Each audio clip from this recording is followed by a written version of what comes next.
You want to get married? I was hoping the topic of marriage would come up because I think I'm going to share a perspective that you've never heard before. Okay. A marriage today, if you get married in the United States, is a covenant between you and your wife and the government. The Bible does not say that's what marriage is. This is wrong. Yes, the Bible says that marriage is recognized by God, not the government. The government didn't create marriage, but that doesn't mean that government marriage is automatically evil or useless. Legal marriage protects your wife and your children in ways that people don't think about until life gets real. Let's say you get seriously hurt and you're unconscious in the hospital. Who gets the authority to speak for you, to care for you, to make decisions for you, if your wife is not legally recognized as your spouse? Let's say you pass away unexpectedly and there's no proper legal protection in place. Now your wife has to fight family members, paperwork, banks, property issues, at the same time while grieving your loss. So yes, church marriage is what's recognized spiritually, but legal marriage is what protects your household and your children, practically speaking. And theologically speaking, if you go to your priest, especially an Orthodox priest, and say, hey, Father,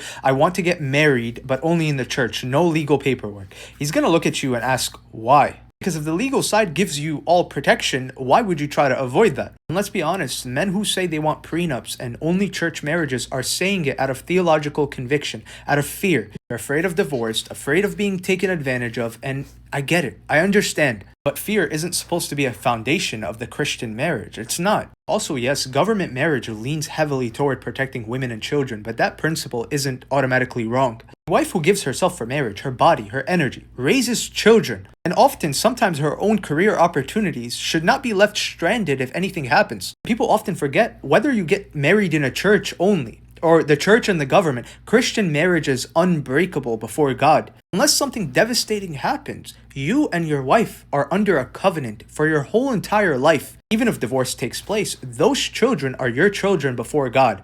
That's your wife before God. Now, I get it, some people do take advantage of the system that they're given. At the end of the day, if you find a godly spouse, they also know that that marriage is unbreakable. Even if things fall apart, the man still carries the responsibility to provide before God. I know y'all are not gonna like what I'm saying, but it's the truth.